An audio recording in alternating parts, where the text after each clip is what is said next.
진도 나갑시다.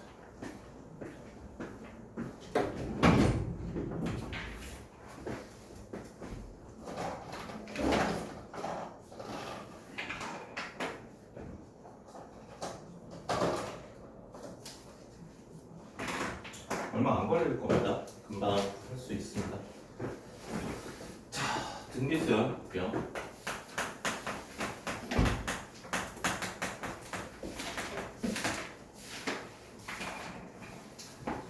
자, 첫 번째 등비수열의 일반항. 자, 등비수열의 일반항은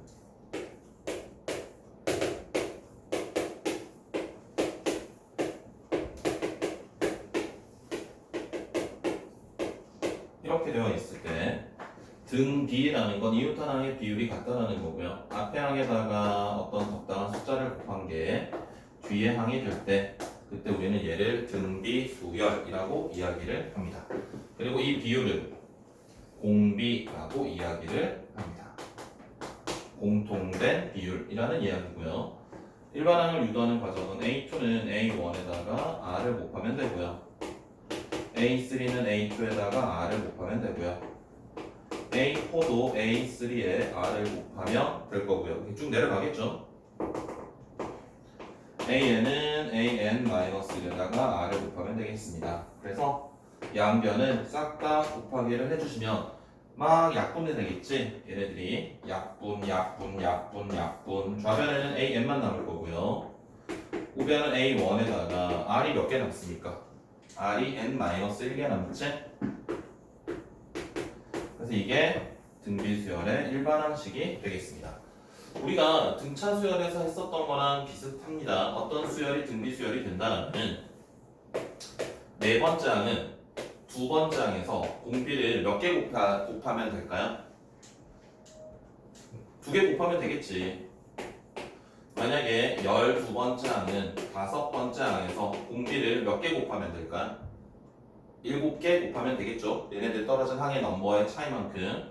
그래서 얘도 마찬가지야. n번째 항은 첫 번째 항에서 n-1칸 떨어져 있기 때문에 공비를 n-1개 곱해주면 된다. 우리가 이런 것도 할 수 있으면 좋습니다. a의 2n 플러스의 3은 a의 n-3에서 공비를 얼마 곱하면 될까? 몇 칸 떨어져 있어요? 빼면 됩니다. 둘이 빼면 n 더하기 6만큼 떨어져 있지. 여기다가 n 더하기 6을 6만큼 공비를 곱해주면 되겠습니다.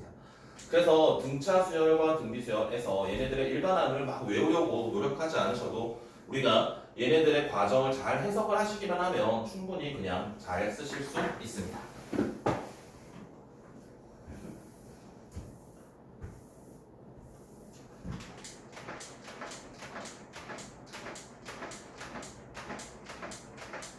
그 다음에 등비 중항.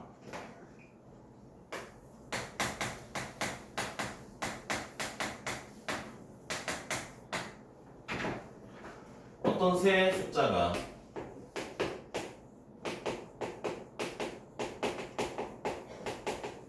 등비 수열을 이룬다라고 한다면 가운데 있는 친구를 제곱을 한 게 앞뒤 항의 곱과 같습니다. 그래서 이걸 유도하는 방법은 x는 a 곱하기 r이라고 쓸 수 있고 b는 x 곱하기 r이라고 쓸 수 있고요. 그래서 양변을 나눗셈을 해주시면 나눗셈을 하시면은 b분의 x는 x분의 a 그래서 x제곱은 ab 이렇게 나오겠죠? 얘는 괜찮지? 그 다음에 우리가 등차 수열할 때 했던 거랑 비슷한 건데 등비 수열할 때도 얘네들은 등장을 합니다. 어떤 세 숫자가 등비 수열을 이룬다라고 한다면 등차 수열은 가운데 항을 a라고 잡았을 때 앞에 걸 a-d, 뒤에 걸 a 플러스 d 이렇게 잡는 게 편하다고 그랬잖아요. 근데 등비 수열은 그냥 차근차근 a, ar, ar 제곱 이런 식으로 잡으면 돼. 만약에 네 수가 등비 수열을 이룬다 그럼 하나 더 곱해주면 되고요. ar 세제곱 이렇게. 그래서 등비 수열을 이룰 때는 이런 식으로 하시면 되고요. 여기서 이제 우리가 많이 등장을 하는 게 이게 많이 등장을 합니다. 3차 방정식에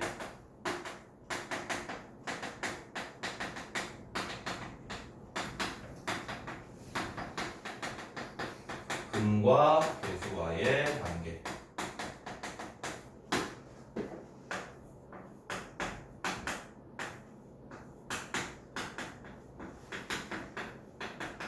자, 이것의 세 근을 알파, 베타, 감마라고 한다면 알파 더하기 베타 더하기 감마는 어떻게 되죠? 어떻게 됐었습니까? 민지 기억나요? 뭐야?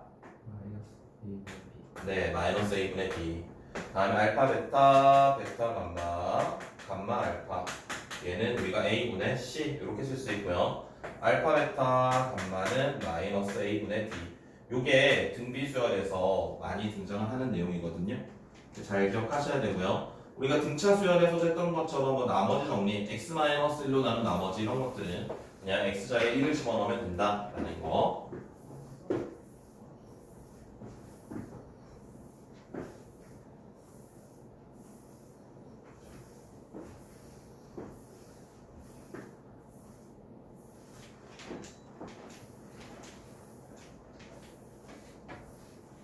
자, 그 다음에 등비수열의 합공식.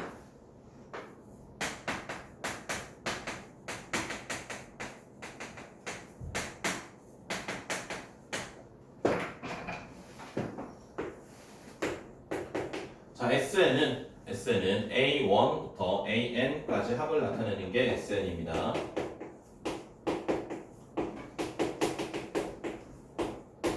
자, 그런데 우리가 얘를 좀 바꿔서 쓸 수 있지. A2는 이제 우리가 A1의 R이라고 쓸 수 있고요. 얘는 A1의 R의 제곱이라고 쓸 수 있고요. A1R의 N-1제곱이라고 쓸 수 있습니다. 그럼 양변에다가 이제 R을 하나 곱해줘요. 여기다 R을 곱한 걸 한 칸 조금 밀어서 쓸게요. 여기다 R을 곱한 걸 여기다 R 곱한 걸로 쓰면은 이렇게 되겠고요. 여기다가 R을 하나 더 곱하면 마지막 항은 A1 R의 N제곱 이렇게 되겠지? 그럼 둘을 뺄게요. 좌변은 1-R의 SL 이렇게 나올 거고요. 우변은 이만큼이 어떻게 됩니까? 똑같은 거니까 사라집니다. 쟤네가 사라지고 남는 게 제일 앞에 있는 A1이랑 그 다음 마지막에 A1 R의 N제곱 얘만 남아요. 그래서 A1 R의 N제곱 이렇게 남습니다. 그래서 A1으로 묶어주시고요. 나눗셈을 하시면 SN은 1-R분의 A1의 1-R의 N제곱 이렇게 등장을 하겠다. 공비가 만약에 1보다 크다라면 이렇게 썼을 때 불편하니까 분자분모에 마이너스를 곱해가지고요. R-1분의 A1의 R의 N제곱 마이너스 A 이런 식으로 쓸 수 있고요. 공비가 만약에 1이 된다면 어떻게 될까? 공비가 1이라는 건 A1이 N개 나오겠지? 그래서 공비가 1이 된다면은 NA1 이런 식으로 쓰실 수 있습니다. 자, 여기서 주의하셔야 될 게 하나 있습니다. 뭘 주의하셔야 되느냐? 이 N이라는 건 항상 항의 개수예요. 끝에 나와 있는 항의 거듭제곱을 이야기하는 게 아니라 전체 항의 개수를 이야기하셔야 돼요. 어떤 걸로 이게 헷갈리냐면 예를 들어 막 이렇게 나온다. 이렇게 나오면 이걸 아이들이 공비가 2인 건 알 수 있지. 첫 장이 1인 것도 알 수 있지. 항의 개수를 쓸 때 이걸 쓰는 친구들이 있거든. 얘네들 항의 개수가 몇 개지? 11개야. 11개라서 여기에 11을 써야 돼. 여기는 거저제곱은 이제 얘네들 이걸 쓰는 게 아니라 얘네들이 이제 몇 개인지를 꼭 찾으신 다음에 그 개수를 여기다 써야 됩니다. 알겠어요? 괜찮습니까? 봐도 돼요? 기억이 새록새록 나세요? 자, 그 다음에 이제 조금 응용 과정을 여기까지는 이제 매우 기본 과정이고요.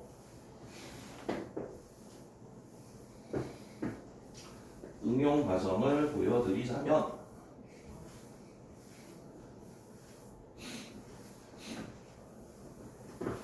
첫 번째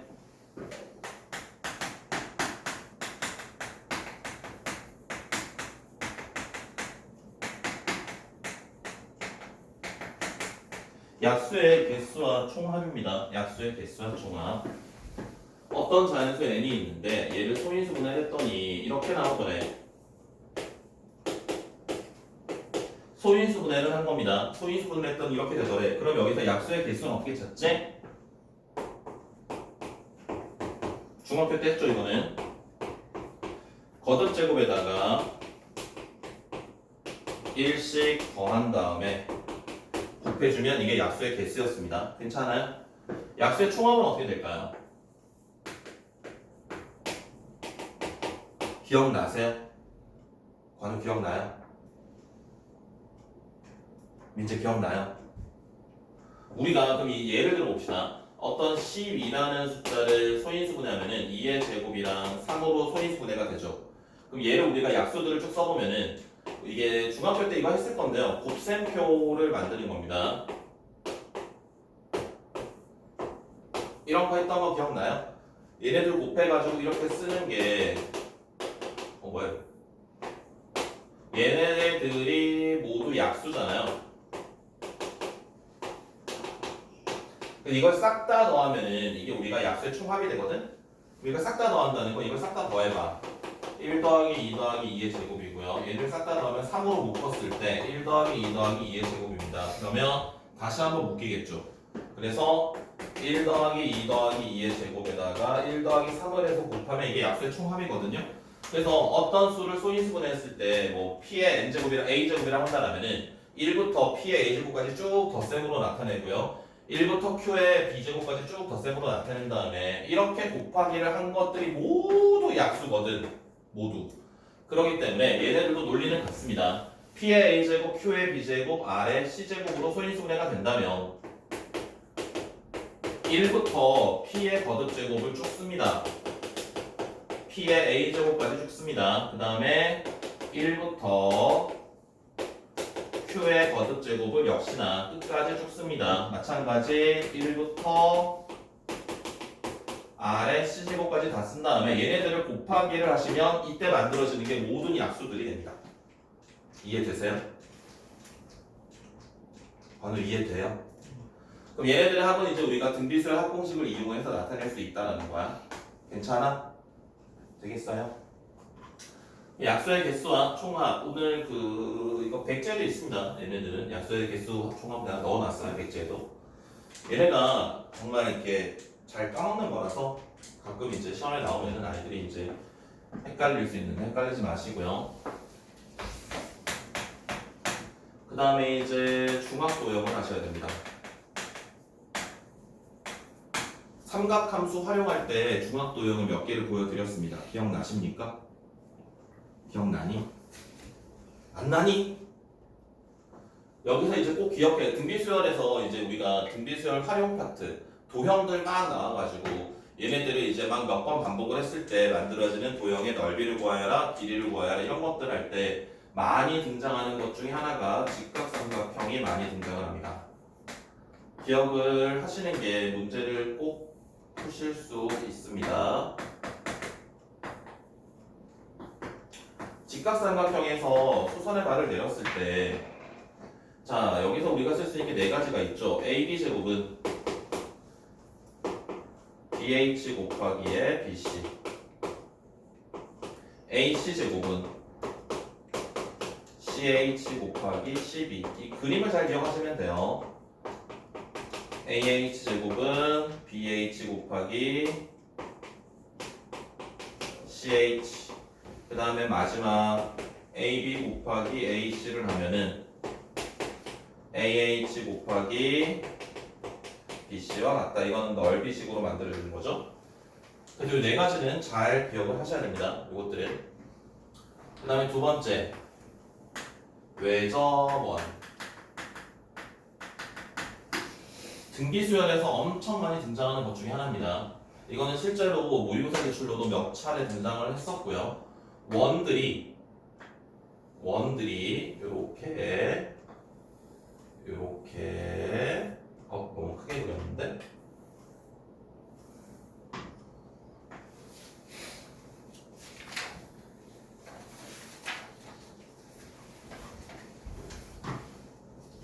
원들이 외접하는 경우입니다. 이렇게 원이 외접한다. 내가 백지에서 오는 거는 얘네들의 원들이 서로의 중심을 지나가는 경우인데 논리는 똑같습니다. 푸는 방법은. 자, 원들이 외접하는 경우나 이렇게 뭐 중심을 지나가는 경우나 똑같은데요. 얘를 우리가 R1, R2, R3라고 한다면 요렇게 잘라봅니다. 그래서 중심들을 요렇게 연결을 하시면은 요게 빗금친 두 삼각형은 어떤 관계가 되겠습니까? 닮음이 되겠지. 괜찮죠? 자, 그러면 여기 길이는 어떻게 쓸 수 있냐면 R1 더하기 R2라고 쓸 수 있고요. 여기는 R2 더하기 R3라고 쓸 수 있습니다. 자, 높이를 찾아볼게요. 높이. 여기 높이는 R2 마이너스 R1이 될 거고요. 여기 높이는 R3 마이너스 R2라고 쓸 수 있어요. 괜찮습니까? 그럼 이거 대 이거는 이거 대 이거다라고 닮은 비를 세울 수 있겠지. 그래서 R1 더하기 R2, R2 더하기 R3는 R2 마이너스 R1, R3 마이너스 R2. 내항의 곱, 외항의 곱을 하시면은 놀라운 일이 벌어집니다. 이렇게 곱하기를 하시면은 R1, R3 마이너스 R1, R2 플러스 R2, R3 마이너스 R2의 제곱은 얘네끼리 곱하시면은 R2 제곱 그 다음에 마이너스 R1, R2 플러스 R2, R3 마이너스 R1, R3. 그래서 양변에 똑같은 것들은 지워져요. R2, R3 지워지고요. 마이너스 R1, R2 지워지고요. 그 다음 얘 넘어가고요. 얘 넘어옵니다. 그러면은 R1, R3가 두 개 있고요. R2 제곱이 두 개 있는데 2로 나눠주면은 R1, R3 곱한 게 R2 제곱이랑 같지. 이게 무슨 관계죠? 등비수열이잖아요. 등비수열. 그래서 원들이 외접하고 있으면은 얘네들은 무조건 반지름끼리 등비수열을 이룹니다. 얘네들이 한 원이 다른 원의 중심을 지나가는 이렇게 그려지는 형태도 똑같습니다. 이렇게 닮은 삼각형 만들어서 찾아주시면은 원들은 무조건 이렇게 접하거나 중심을 지나가는 형태의 구조에서는 무조건 등비수열을 이룹니다. 반지름이.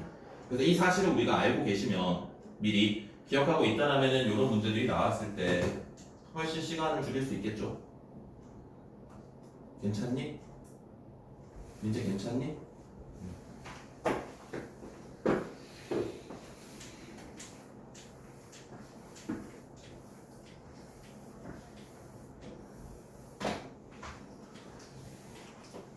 원리학교는 너희 안 나와. 학교 선생님이 이야기 해주실 거야. 원리학교 너희도 안 냈어 그동안. 어? 안 낸대? 벌써 이야기했어? 너무 빨리 이야기하는 거 아니야? 이제 기말고사 준비 시작한 지 얼마 안 되지도 않았는데 원리학교가 교육과정에 빠졌거든. 수능은 절대로 안 나오고요. 가끔 내신에 내는 학교들이 있기는 한데 최근 몇 년 동안 원리학교 낸 학교가 이 주변엔 없어요. 최근 몇 년간 없습니다. 뭐 강서도 안 나오고 다 안 나왔으니까 고민할 필요는 없고요. 걱정할 필요도 없고 학교에서 안 낸다고 이야기해 주십니다. 네, 민자 저거 스탑 좀 눌러줘. 그러니까 여기까지만 하시면 됩니다.